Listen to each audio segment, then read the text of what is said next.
Bo's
getting rinsed.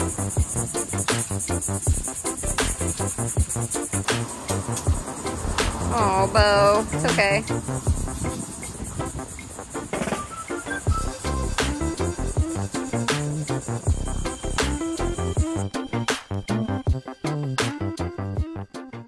Hi from Jacksonville. You an update of what I'm doing while Jaime is helping the company we work for move headquarters, and that is work from home here in our Airbnb.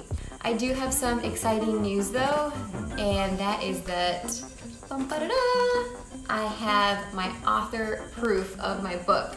It's here, look at it in all of its glory. It's so crazy. It's probably one of the most exciting and emotional parts of reading this book is seeing it in physical form, and I feel like it looks so simple and smooth, and the inside, it just looks so straightforward, and it's crazy to imagine that actually it was so much hard work, but totally worth it. So I will have a pre-order date for those of you that are interested in this story. I did want to take a little bit of time to talk about what it looks like to bring a book to life. The writing process took me a few years. Really, I could probably distill it to a few months. A few months of very diligent writing. The timing ended up being just perfect. For so long, I was really beating myself up over not having this thing done, over like knowing that it was sitting in my computer and that it was good and it could be something, and it was my vocation to create it and put it out into the world and know that I wasn't touching it. Those delays were purposeful, so I do believe in divine timing. A little more about my book. So this was actually not something that I had planned for it to be published. I began writing the story of my 20s, most of it, not all my 20s, things that I felt were really important to me, and I wanted to write for fun. I had written a book that I still haven't done anything with, that was finished and was intended to be written for publication, and I kind of dropped it the same way that I did with this one, and I felt really bad about that for a long time. Couldn't reconnect with it no matter what. I would try to pull it up and do all the things that I knew to put myself in that place, and nothing really happened. I just wasn't I wasn't connecting with that story, and to be totally honest, I think I waited so long that the idea left me. So I started writing to connect with writing, with what I loved, with an outlet that I know is something that's always made me feel better since I was little, in all of its various forms. I've done poetry, I've done journaling, I do short stories, I write essays, I had a blog. I love writing in general. So I started to write about my story, and in my early 20s till about 30, I had a lot of really important lessons that I learned. And your 20s is a great time to do that, right? Like, it's all crazy, for most of us at least, and you know, it looks a little messy, and mine certainly did. But I also really love my 20s, and I spent many years in the beginning being very resistant to the what my life looked like, honestly. And I felt that even up into the 30s, I wasn't as far as I wanted to be. And that was a big judgment that I had, amongst other things. So I started to write this story not knowing where it would go. And I found myself having fun. I found myself wanting to wake up the next morning and continue it. The process therapeutic to go back to some of these lessons and really to process those things that I had learned.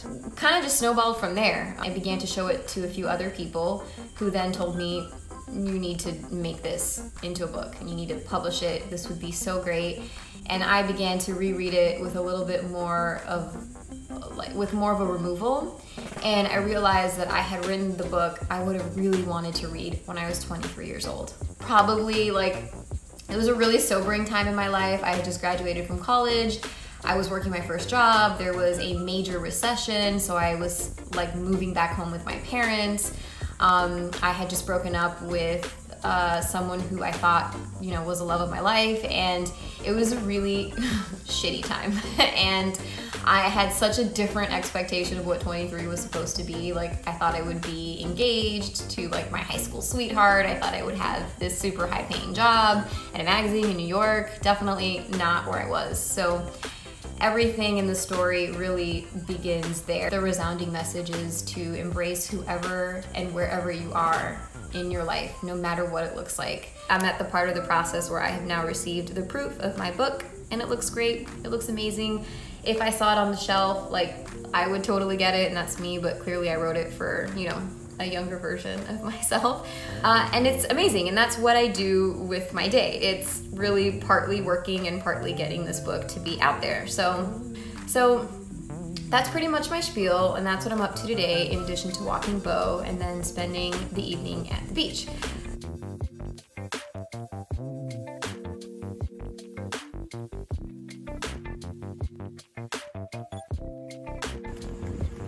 Afternoon beach stroll.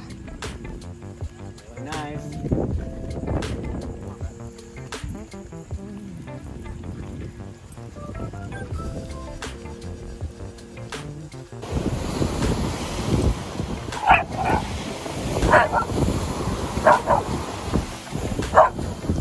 Scaredy cat, Bo, you're a scaredy cat. Come on.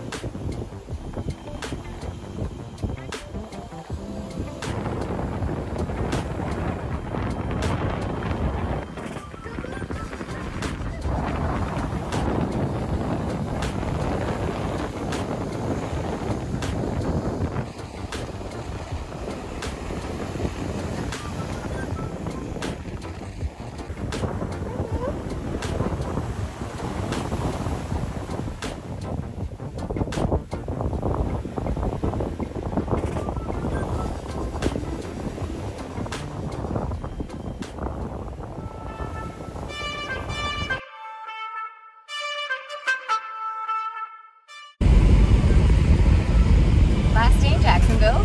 Last day in Jacksonville and first day off in 7 days. Very excited.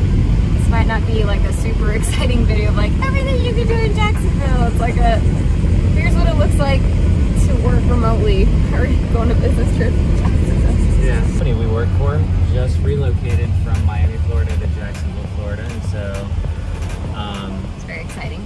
It's very exciting, and they asked me to come down and help organize the warehouse up here as they were packing and shipping the warehouse over there. So you're dead. I'm pretty dead. But we finished it yesterday, and I do have one more day in Jacksonville, and we're gonna go explore. And why don't you tell them about the awesome place we found today? We're gonna explore a brewery and dog park. Also, there's trails. I don't know, it just seemed like we made this place up. It's everything that we love in one place. Also serve coffee, which is great, 'cause it's 11:30, so maybe we'll start with it. I don't know, maybe by the time we get there we just want the beer. But we're gonna let Bo off the leash. They have a dog park. This is our poor dog. I've been taking her on walks. She's so hot. She's such a mountain dog. She has been jumping into the ocean, drinking salt water, eating sand. She's so not used to this, so I feel like we get to do something nice for her and us. She gets to make some dog friends. Yeah, she gets to make some dog friends, and we get to, have a refreshing refreshment. Totally excited that we get a break. I know you've been slaving away and being of service to your company, and I've been working from home and working on my book. We've both been working our butts off in different ways. Some of us more than others. I'll admit it. So this is going to be a nice day where we don't have to think about work or anything. We're just going to have fun. And tomorrow we drive home to Bryson City, North Carolina. Yay! Oh my god, an 8-hour drive. I love it.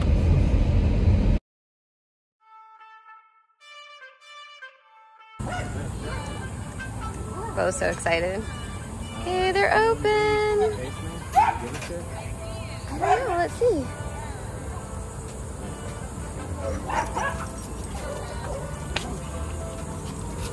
Oh, good Bo.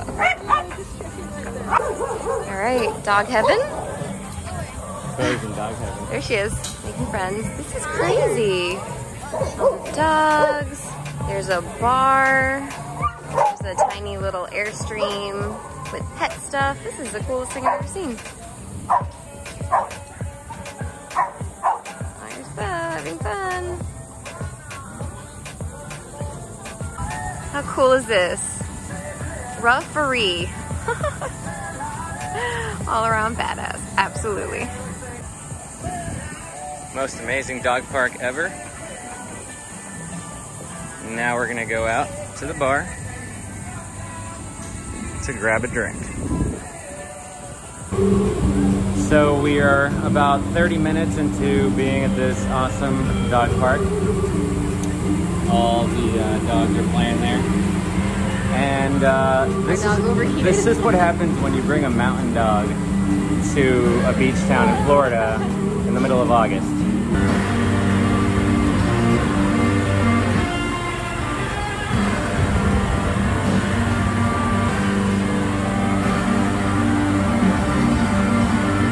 Notice that she is directly under a fan. Yeah, and that she is no army accident. crawled her way to like the cold floor.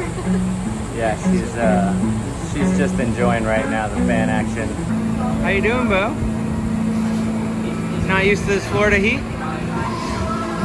A little overheated right now, aren't you? I know. You got your water right there.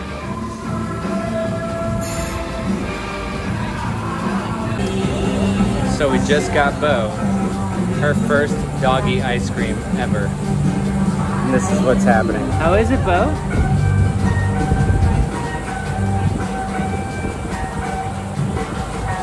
That's some good shit right there, huh?